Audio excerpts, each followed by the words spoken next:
This is Philip Ingram, and you're watching the Break It Down show. I want to talk to you about Israel, the Hamas conflict. And I guess I'll just set this first condition here with us in this conversation. Neither of us have a horse in this race, but we do have a lot of experience in combat. We have a lot of experience in intel. We both have done this work a lot. So there's some bona fides. But the Hamas is a terrorist organization. Yep. It is not a country. And so when we say the Hamas Ministry of Health, already I've got a problem when I see that as an organization, because I don't know why I would ever trust them off from the jump. It's a terrorist organization's Ministry of Health. Mm-hmm. And then, let's just say you're the editor of any news brand and someone comes with them as a source. Oh, okay. And then they burn you. Mm-hmm.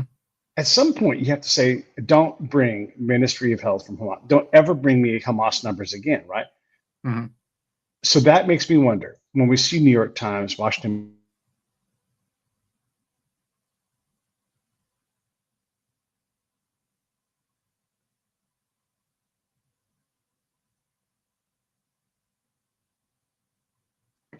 and they get burned multiple times. Is this on purpose? Is this part of the information operation? Are they complicit? Are they unwitting? What do you think? Why do these organizations continue to push false narratives? I think they're unwittingly naive. We have to remember that in the West in particular, our news cycle is 24 hours, 7 days a week, and it's measured in minutes. And there's a race between all of the big news outlets to get something out there quickly. And the thing that keeps them going is their ability to pull in advertising, which is all down to numbers and therefore all down to clickbait. And therefore, if you've got something that creates clickbait, then they don't really care because it's getting the audience in. And therefore, they're not putting the due diligence that professional journalists should be doing. And you find that whenever they want to try and hide things, they'll start to quote UNRWA, or they'll quote the International Committee of the Red Cross, or they'll quote their independently verified journalists that they have in because Israel doesn't let them put their own journalists into Gaza, without admitting that UNRWA, ICRC, any other non-government organization gets their figures from Hamas. And if they don't put the Hamas figures out, then their local employees will get targeted, or the local employees' families will get targeted. And therefore, it's all the same figures. It's all the single source. And the other thing that people seem to get badly wrong is they suggest that Hamas, they're there. They represent the Palestinian people. Well, the last war that Hamas had before this one they're having with Israel was with Fatah.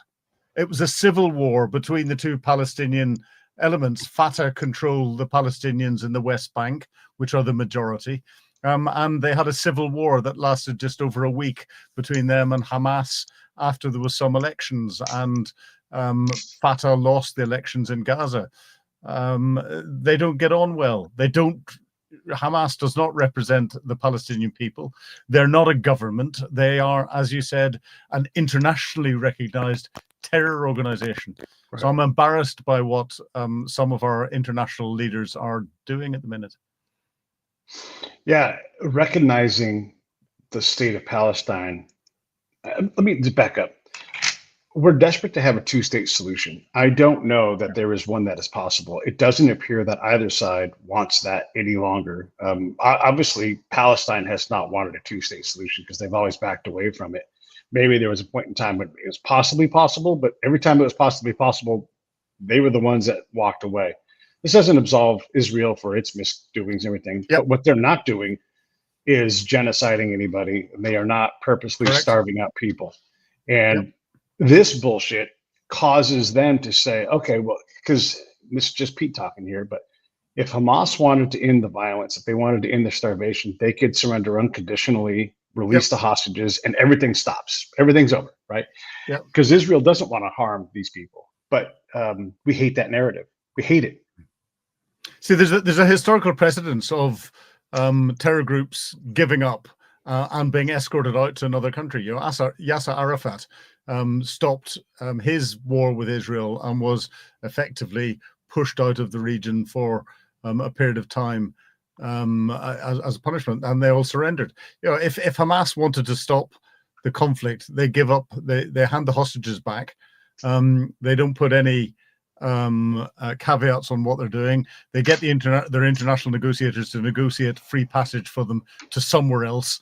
That somewhere else, though, is difficult, because you look at where Hamas has come from, and they grew out of the Egyptian Brotherhood or the Muslim Brotherhood, and the Egyptians, instead of opening the aid route that they had from the Sinai into Gaza, built an even bigger wall and put additional layers on the wall so that nobody could get out, because they don't trust Hamas or anyone in Gaza, because they believe them to be polluted by Hamas. And we only have to look at the video pictures that came out on the 7th of October, whenever the hostages were being taken into Gaza, or the bodies of individuals taken from Israel into Gaza.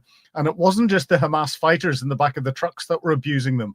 It was people in the streets. It was children. It was women who were whooping and cheering and spitting on them, and where they could, hitting them with things and all the rest of it. The population of Gaza is not innocent in this. They're suddenly realizing the price that there is for their support for a terror organization. Now, part of that's down to the fact that that Hamas has ruled Gaza with a rod of iron for since it's been in charge, and therefore it has indoctrinated everyone that's in there to follow its cause. Otherwise, they get killed, and in a very brutal way. And you can see that in other videos that are not hitting the mainstream press, where you find local individuals who have managed to get their hands on aid from places that weren't controlled by Hamas, when it was Hamas distributing food and everything else, and the horrific videos of them having their arms and legs broken with bricks and iron bars, before then being shot in the various limbs, before then being shot dead. That's what this brutal terror organization is all about.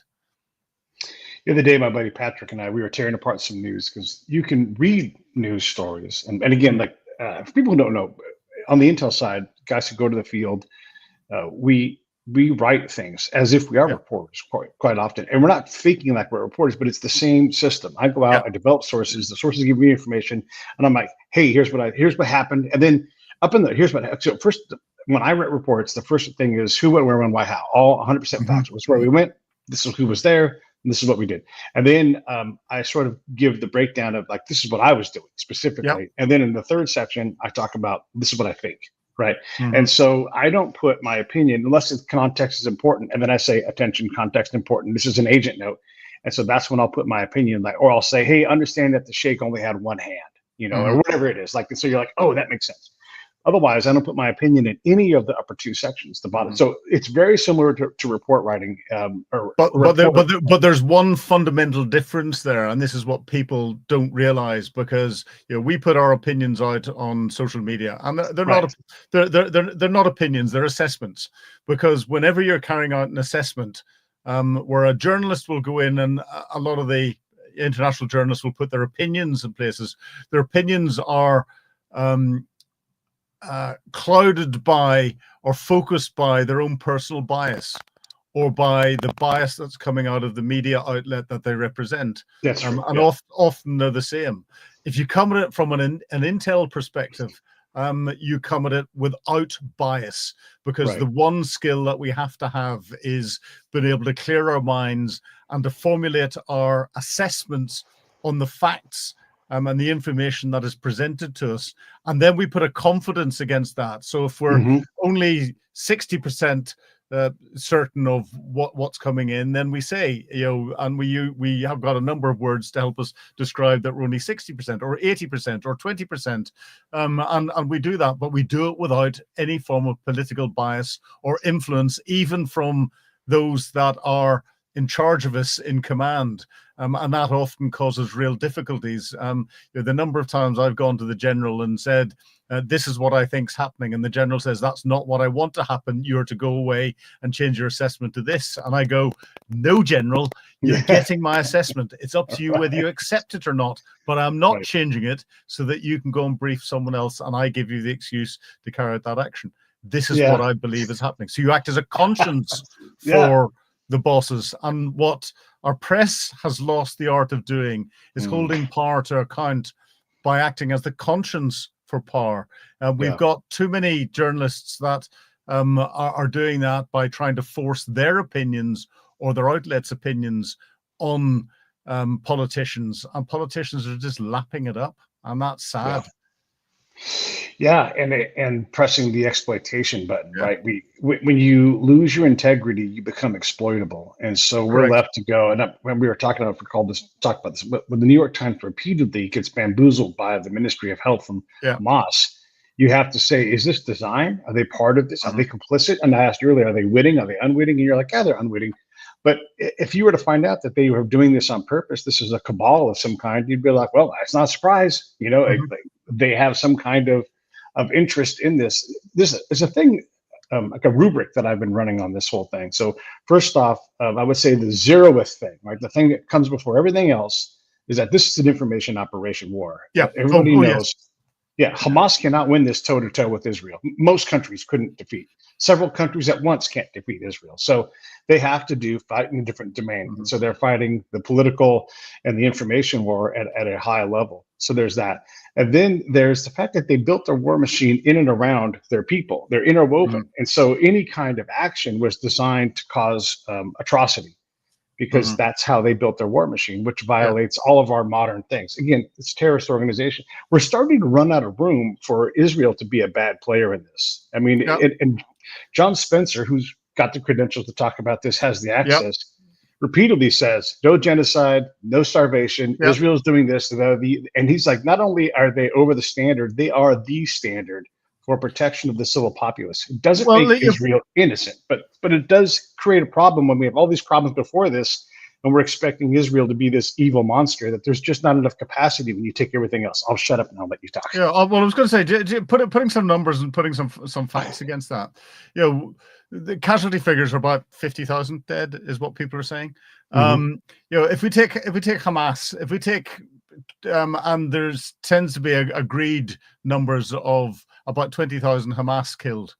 You know, 20,000 out of 50,000 is what, two and a half civilians to one military. My maths is not particularly good, but it's a very low ratio, given the density of the population and the fact that Hamas have built their military infrastructure into civilian infrastructure, into the in and under the hospitals, through mosques, through shopping centers, through areas of where civilians have lived, and they've deliberately kept them there because they want the optics of civilians being killed as Hamas military sites are being targeted.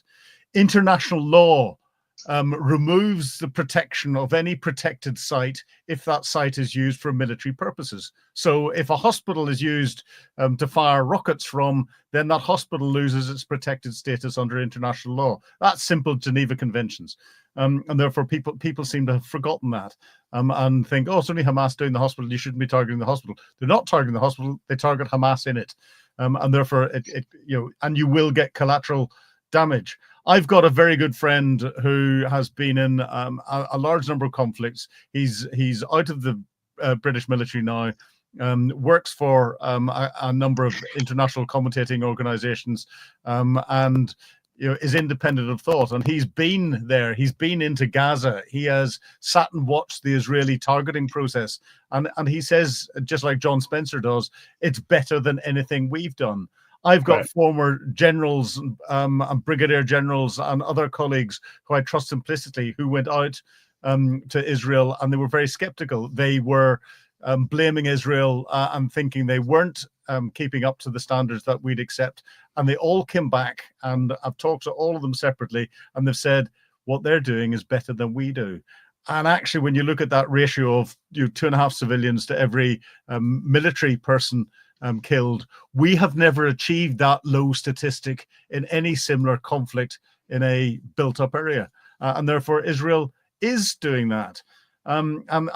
People don't seem to grasp the difficulty that there is when you're applying military power into such a built-up area.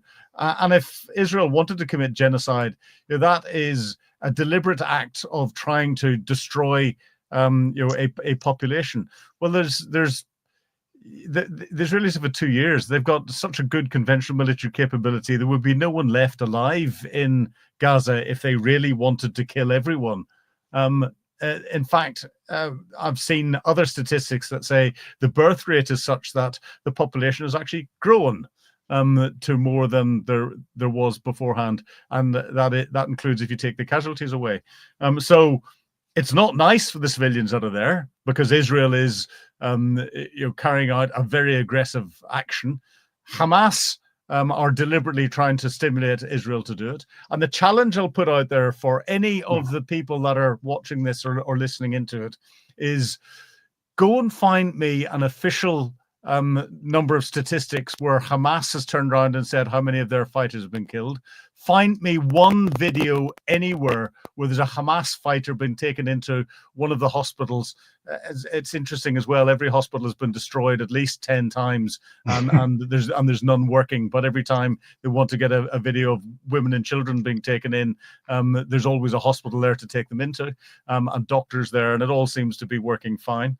But find a video of a Hamas fighter been taken in, and in fact find videos where there are men being taken into hospital. Nearly 95+% of them are women and children, and you have to ask yourself why. And it's there to get that information operation. Hamas have recognized they can't beat Israel on a straight military fight, so they play dirty by hiding amongst the civilian population, and then what they do is they have taken their fight into the information domain, and that's reinforced by their supporters in Iran. And Vladimir Putin is the one that's winning out of this, so he's got a hand in it as well in magnifying their messaging, and we're falling for it. Why? Because our leaders are not sitting down and doing as we would do from an intelligence perspective and look at everything from the cold light of day and starting to ask the questions that I've just posed out to the audience and go, oh, if we can't see pictures of Hamas fighters going in, and Hamas fighters are the ones that are being primarily targeted by the Israelis, why not? What is the real reason behind that? And I've actually seen in the mainstream press, the international mainstream press, videos that have been put out on the primetime news that are 99% certain to be staged. You can just tell the way people are acting. You can tell the way the dead bodies are still winking, breathing, and moving, and various other things. And I've seen the same young child that's been in a number of videos who's, I think he's been killed 8 times already, and has been in a number of other different scenarios. The same with the same woman who's been killed, more times than I've got fingers on my hands. And you just pick that up after a period of time, and you think, why are the mainstream media putting this out?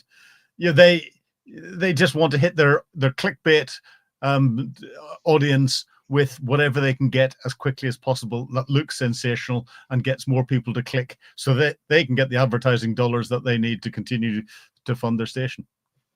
There's the conundrum for a lot of these things is once you convince, especially a political belief, that this is happening, we hate the Jews and we hate the left and we hate the right, whatever it's going to be, there is no moving these folks in terms of news education. If you put out the right story and just straight up and down, and look, something as simple as a baseball field here that's being built in Las Vegas that clearly has cameras covering it independently, and they're all showing all this progress. And the people that hate the team that is building the stadium cannot. It's impossible for them to accept what their lying eyes. It's my damn lying eyes. Like they're saying their own eyes are lying. And it's like, come on, man. And it's crazy. So you take something as complex as this fight, when people openly hate Jews, they openly hate the right, and it doesn't even matter. I don't know. And that's just the part of the problem. So I'll just pick on the New York Times because they're the paper of record here in America. That's what they claim. When they get it wrong over and over and over again, and then they write these very soft spinny apologies or retractions. Like you guys made a mistake, a world grade mistake. You're the Yeah. paper of record. You have to say, we made a mistake. We were tricked again by the same organization, and we promised to do better. And they fucking do better. But when they Yeah. don't, nobody reads those. Nobody who doesn't want, people who don't want to see that don't ever check the retractions, don't ever see the long list of stories that are like completely false. We pulled it completely off the air, not even a correction, just a complete retraction. Yeah, So what do we do? Well, it's interesting. I don't think our mainstream press, and I've had this discussion. I know work in the media, and I've had this discussion with some of the top journalists who go around, and they try to use the excuse to say, we will put all of the facts as we know them in an article and try and draw a thread together. And I say, but why is your headline saying that? And they go, but it's the detail is in the in the article. And I say, yes, but you're not actually emphasizing where things are wrong, where they're wrong, and bits and pieces. And said, well, we have to let people make up their own minds when they read the facts. Yes. And I turn around and say, you have to recognize that most people now, especially in a social media driven media environment, where things are done in a very small number of words or very short videos or very quickly put out sound bites, then you're influencing more than you're informing. And you have to recognize that your headlines, the top lines you put in an article, those are the things that influence, and people are not reading the long form work to get informed. But if your long form work isn't giving a balanced argument, which it's not, if you're not calling Hamas a terror organization and you're not saying the statistics that you're quoting in it are made up, then you're influencing, and you're influencing the wrong way. And the trouble is, our international press in the United States, in the UK, across Europe as well, all seem to be doing the same thing, and they are not telling us the truth. When it comes to providing aid, Israel, and there's confirming reports of this, but let's just be suspect, right? Let's get proof, but have provided more food per capita than any other recent conflict. They're saying that rivals and exceeds the Berlin airlift of World War II, post-World War II era. So we see that, and we get mad because we aren't letting other aid organizations in, but these aid organizations are either threatened in a way that Israel is not comfortable with, they don't want to cause harm, or they're compromised. And then also Hamas seems to do their job of stealing this food back and selling it and making money. There's all these problems. It's not just, and people don't understand this about conflict. Yes, if you have a food operation, a guy like me is going to be standing there because we want to listen to what the people are saying there, and we want to gather information. So of course there's going to be an intel operation going on, but they spin this into a negative way. Everybody who does this thing has people there listening and talking to people. That's a normal thing. It's not as simple as we want it to be, this food movement. And it's to put it all on Israel is not a fair position, because there's no easy way to do this. Yep. No, that's 100% right. What I'm doing, just looking up the minute. UNRWA, who look after the UN organization in Gaza, who look after about 2 million people, which is the population of Gaza, has got about 30,000 employees. The UNHCR, which and therefore that's UNRWA, not even one country, one small region, 2 million people. The UN. The United Nations High Commissioner for Refugees, that looks after every other country in the world, has got about half the number of employees, or 18,879, looking after 138 countries. Right. Things are out of balance somewhere. And if UNRWA with 30,000 employees, why do they do 30,000 employees if they're doing if they're effectively doing what UNHCR does? And are those 30,000 employees going to be influenced by a terror organization that is controlling the area? Of course they are. And therefore, are the United Nations permanent staff that are managing it wanting to look after their employees? Well, yes, if they want to look after their employees, they have to do what Hamas says. And again, why our mainstream press is not emphasizing that, why our leaders are not asking the questions around that, I just don't know. I don't know why we're getting into this groupthink. And that groupthink is being reinforced through so many different ways, Right. influencing the young people, influencing our media, influencing our politicians. And it's all coming down to the fact that the majority of our politics, certainly in the West, is done by soundbite now. And where something's done by soundbite, it's rapid, it's out there, it can be magnified by organizations that you don't know. And this is where Vladimir Putin is sitting in Moscow behind his big oak desk with a very large glass of best Russian vodka in best Russian crystal over ice, with a big white cat on his knee that he's stroking, and going, right, bot farms, here we go again, just magnify that, because it's keeping me, Vladimir Putin, off the front page headlines and letting everyone have to use political capital and everything else and deal with that, whilst I can go on and do what I want to do elsewhere. And it's all working together, Putin, Iran, Hamas, Hezbollah, Houthis, all of the different groupings, and it's being coordinated in a way that people don't realize.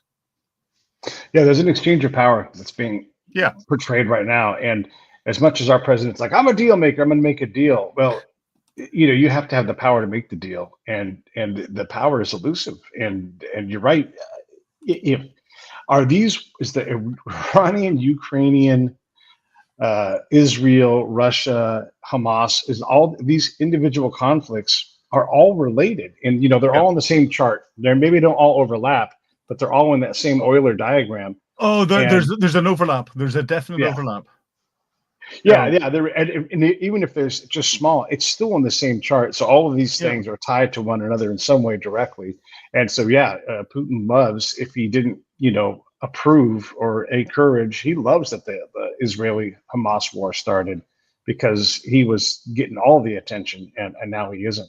It's interesting. I was talking with Scott Richards. I don't know if he's Scott, but he and I were talking, and if you were to have elections right now in all of these countries, I imagine Iranian's regime would not be around. Netanyahu would be sweating if he had to go through an election right now.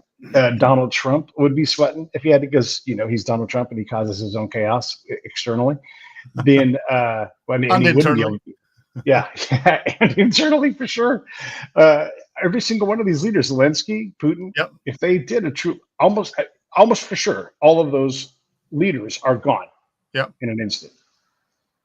And we've got chaos around the world, and chaos theory and chaos politics seem to be working, but that chaos is being stimulated because we had a slip from China the other day where a senior Chinese official said that they wouldn't let Russia lose the war in Ukraine, because it would allow then the United States to focus everything in Southeast Asia and what China's trying to do there. And it's not just Southeast Asia, it's Africa, it's South America.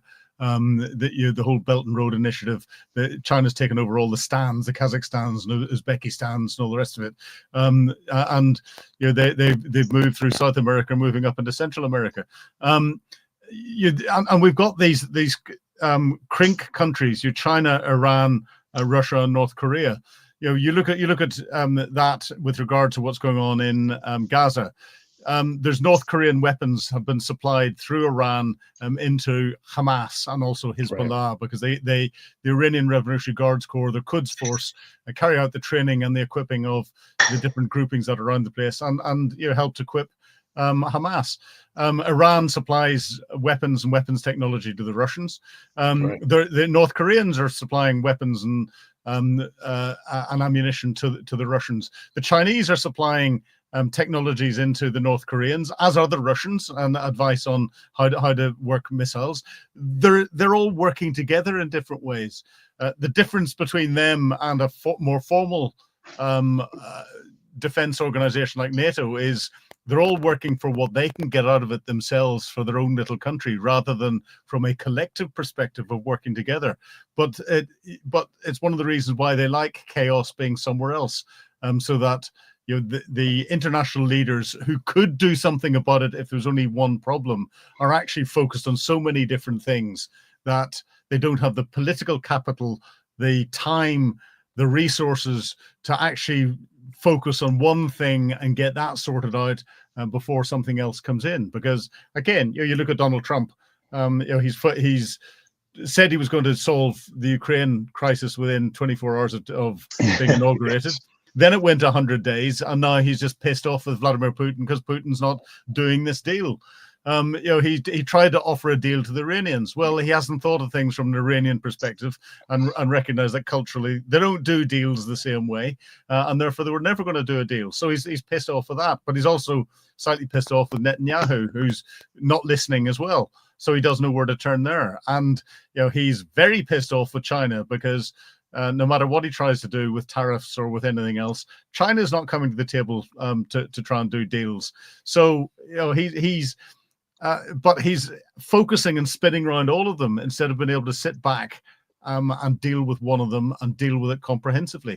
And again, a lot of these different groupings that are out there are thinking long term. They know Donald Trump is only in for another 4 years. Yep. They know that the UK Prime Minister is only in for another 4 years, and therefore the democracy in the West is in a maximum 5-year cycle. You tend to get some form of midterms, so a 2.5-year cycle, but then it's controlled by social media and what's in the press. So it's what tomorrow morning's headline is going to be cycle, unless you're in the White House, when it's what's Donald just put on Truth Social in the last 10 minutes cycle. Whereas Vladimir Putin has been in for what, 25 years? Yeah. Xi Jinping's been in for decades. Kim Jong-un is in for as long as he's alive. The Grand Ayatollah's been in for decades. They think in multi-generational terms, and therefore they don't care about chaos that's going to happen in sort of a 3 to 5 year time period. They're thinking well beyond that. Yeah, that time frame, Donald Trump's time frame is really, his window is getting small. It might reopen at midterms, but we don't know that. And so everything will kind of lock in pretty soon here.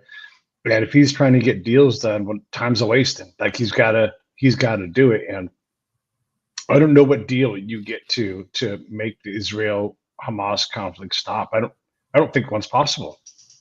I don't think one's possible because Hamas quite clearly don't want to do anything with the Israelis. They know that if they've got the hostages, they've got a bargaining chip. But then those that are controlling them are telling them that as well. So Iran doesn't want Hamas to give up the hostages and to stop, because if Iran, if Hamas goes away, then Israel can focus on what Iran is trying to do elsewhere. And Israel has decapitated most of Iran. Their primary military wing overseas or terror wing was Hezbollah, reinforced by the Revolutionary Guards Corps Quds Force.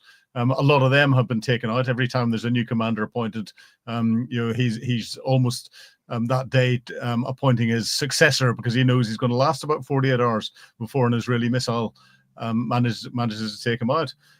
So Iran's on the back foot. They want chaos, and they want chaos as long as they possibly can. And that's why they're doing everything to interdict international shipping through the Red Sea using the Houthis. They're threatening the Straits of Hormuz every now and again, subtly, not overtly. That'll attract more military action against Iran, but they're just keeping the pot stirred, knowing that politically the West, they keep it stirred for a few years, then something else is going to come in, and they can either keep stirring it or it's going to find another solution. They don't do deals. They don't think like we do.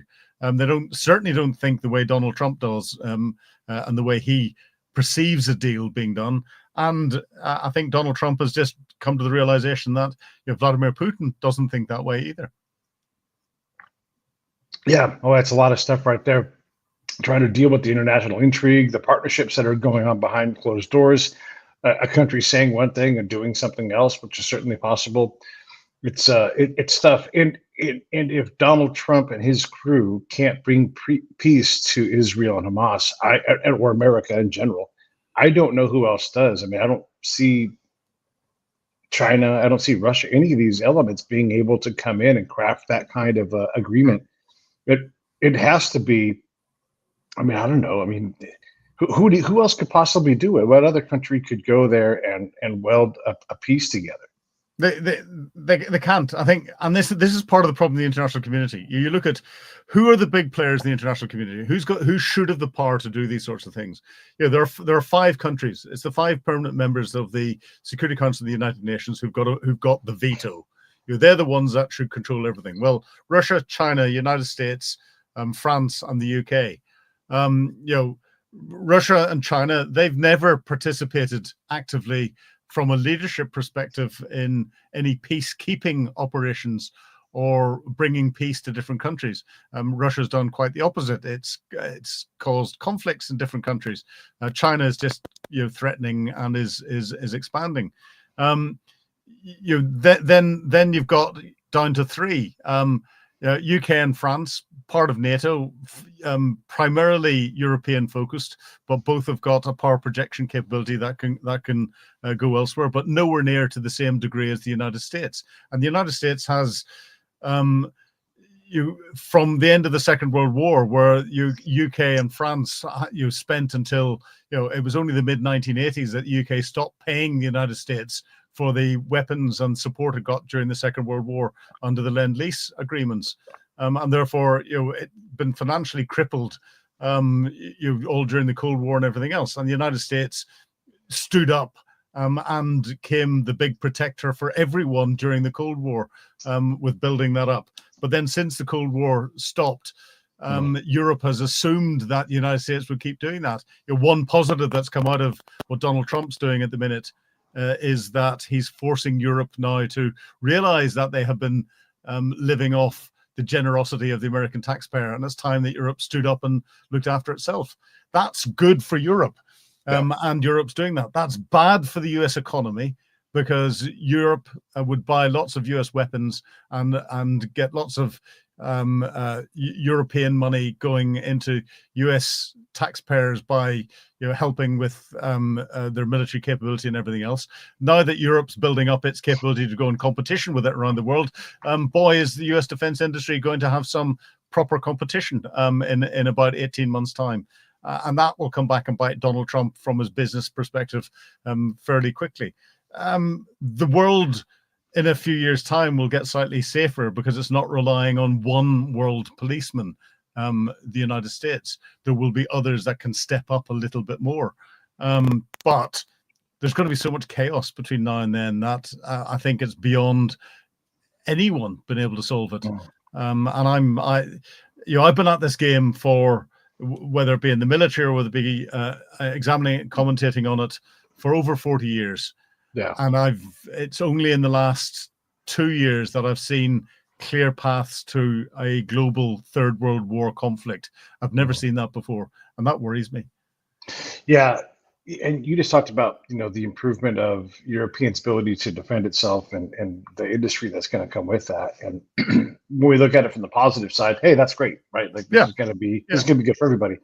The bad side is, and I'll just use the U.S. as an example. There is no president that says, hey, just go to Kansas, everybody in the military, and just hang out. We're not going to need you. The world's fine. Like, the bigger the military gets around the world, the more likely someone's going to want to use military to impose power on something else. It's just going to happen. So as the amount of guns and ammo and people and machines increases, especially now that you can field a really good attack with drones, I just fear that we're going to see even more of this kind of chaos. Even if it's small pinprick stuff, it all costs things that we don't need to pay for. But humans just don't like to get along at this grand scale for some reason. But warfare, people forget that the military is an arm of diplomacy. It's not there. You don't have a military that then all of a sudden the military say, "Hey, we want a war. We want to go and use our military kit and kill people," and they go off and do that. And the politicians just say, "Hey, away you go and do that." It's whenever diplomacy fails, or it's whenever someone feels that they want to try and impose something on another country, as Vladimir Putin does. That's the one thing that people forget. It's not an activity that's done in isolation. And that's straight Clausewitzian theory for those that are readers of military history. But then you look at the great one of the greatest books that there is out there in The Art of War by Sun Tzu, that 6th century Chinese general and philosopher who turned around and said, you're paraphrasing him, the best way to win a war is to win by not fighting at all. Yeah. Now, if you look at what's going on with a lot of activity that we would describe as being in the gray zone, so that's your cyber attacks, your information operations, your influence operations, your business deals that are backed by states who are making sure that competition doesn't come into it and everything else, who are undermining the very fabric of society, who are stealing all of the intellectual property out of our universities, out of our tech companies, out of everything else. That's longer term warfare where they're building up their own country's capability very subtly, very slowly, because they're thinking in that multi-generational time. I liken it to the good old adage of how do you eat an elephant? And those that are doing that, who are expanding their country's capability and all the rest of it, are eating an elephant a tiny little nibble at a time. You look at what we do in the West, and a lot of this is down to our political structures, but it's also the way we consume the information that comes in and all the rest of it.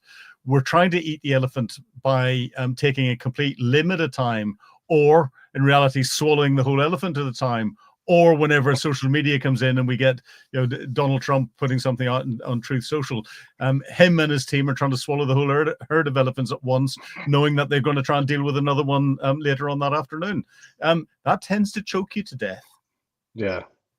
I was thinking about it a slightly different angle, but the same kind of result is the U.S. especially, we love to run into a field full of elephants and just start fight, and so that you had a bunch of sore-ass, mad elephants all running around, just causing chaos. That's another one. I gotta steal that one.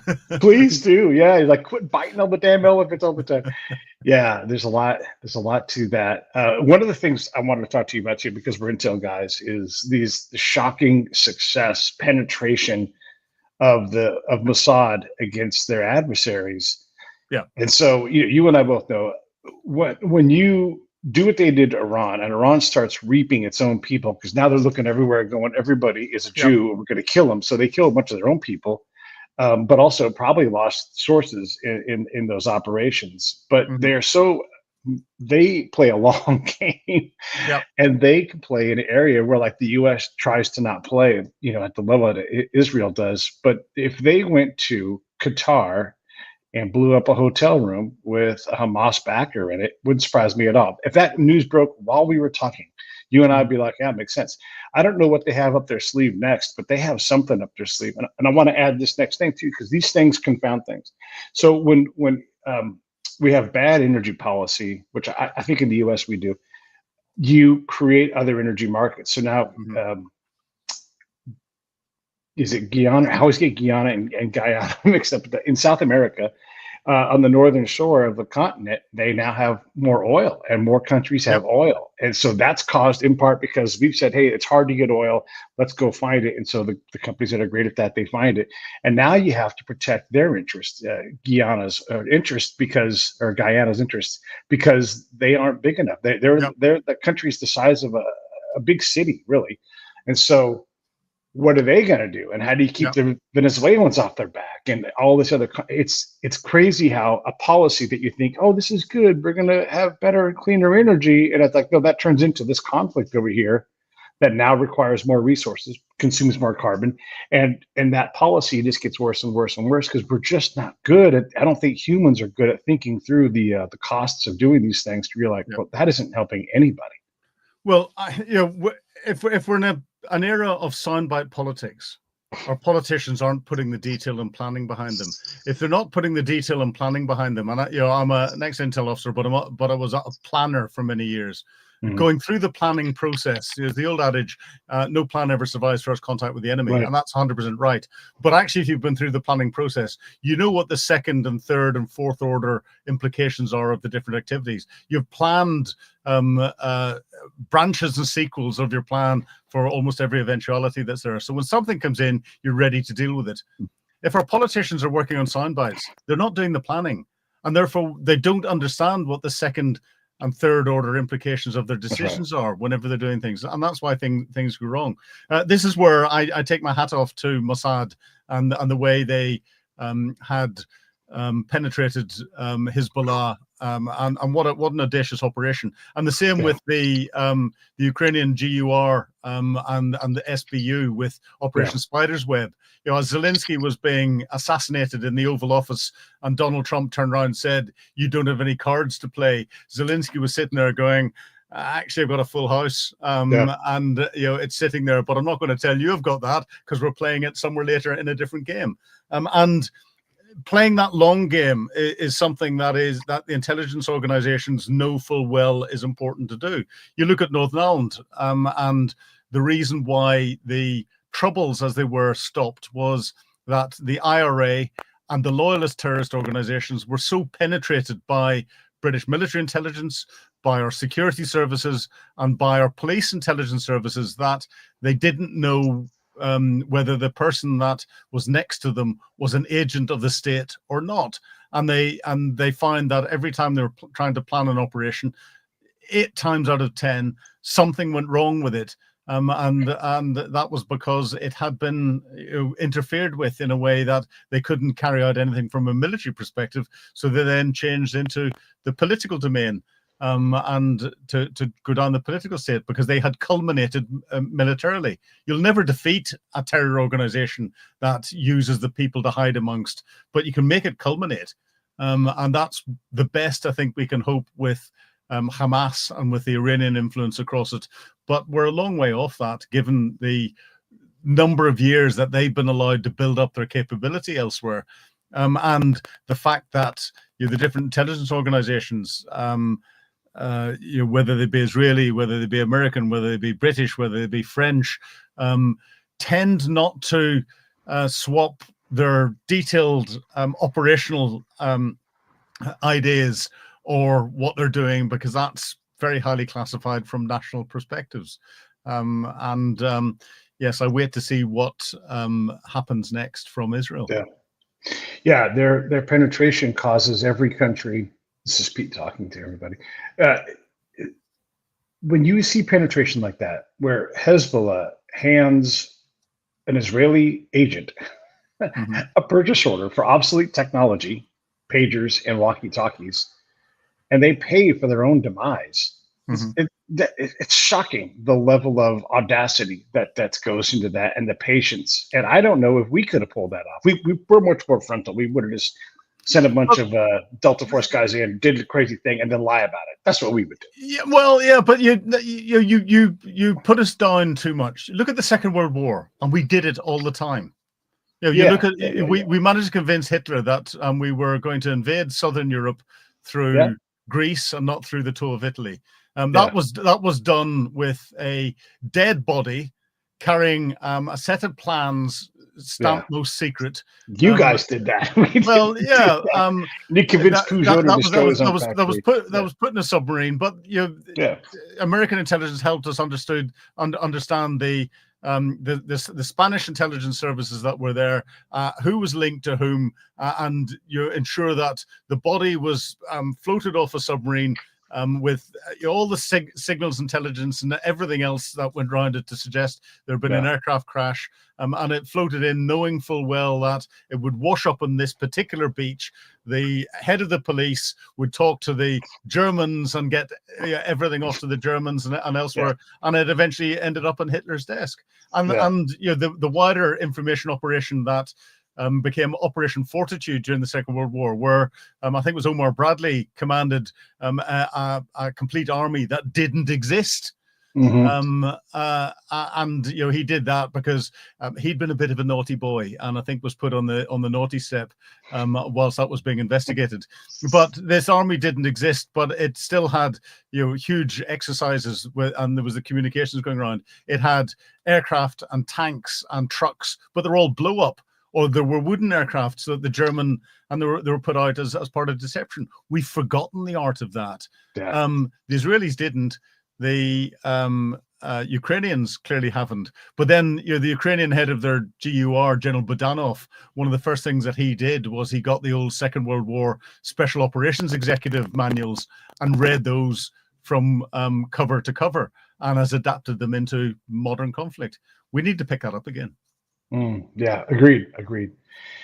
Yeah, it's a remarkable time if you're in the intel business, and the intel business is almost ubiquitous now too. Because look, I don't work in this business, and I can say that no one's going to believe me. If I say I'm a spy, no one believes me, and so it's like this conundrum. Where I do this stuff, but you really can work between these seams and do things that we do, because being an agent of some kind can be anything, and so it's an interesting time for that. The advancement of drone technology. I don't know if we're getting safer or less safe, and maybe it's just this. I don't know. I mean, I don't even know how crazy it is, because there's been crazier times, but it does seem that this focus on Israel and with all of the lying, this really makes me uncomfortable with the way the press responds to it, the way that people activate and act so irrationally. If John Spencer says something, he gets to say it. He's got a professional license to say it. There's people that disagree with him that have professional licenses. Okay, there's a conversation there to be had, but it's not beyond the pale to say what John has said, given what the access he has and the career that he's had, and his job is to tell us these things. And if we can't even accept that that's a reasonable and rational approach to his observations, then I worry about how reasonable and rational we all are. If we can't accept that, I'm not saying you have to agree, but he did go do that work. He does do that work, and here's the other thing about John is he doesn't just cover the Hamas-Israel war. You can go read articles about all kinds of modern conflict. We don't ever think about any kind of conflict that's not U.S. driven or related to us. Nobody cares that. I'm gonna have a guy from the Free Burma Rangers on the show coming up. His name is David. He's been on a couple of times. They just lost one of their guys. He was going in to rescue people out of that fight in Burma/Myanmar, depending on who you want to talk to. And they lost someone. No one even cares about that fight. There's people talking about genocide. There's genocide going on there right now. Yeah, very much so. And this is where the general public and our politicians are hypocritical. Our press are hypocritical, because they pick up on one thing and they feed it, and they use the genocide word for what's going on in Gaza. There's no genocide in Gaza.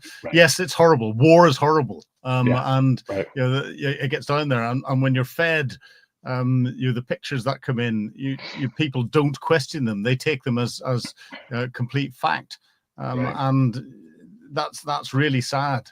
But it's a reflection of where the world is going, and with our globally connected, soundbite driven information domain, our governments need to become more proactive. And this is where Israel has lost the information domain, Hamas has won it, and in doing that, it seems as if Hamas is going to win the war from a strategic perspective at a huge cost to the Palestinian people who are living inside Gaza, but at a huge political cost to Israel. And I think we'll find in the West at a huge political cost to us when we suddenly realize that we've got this wrong.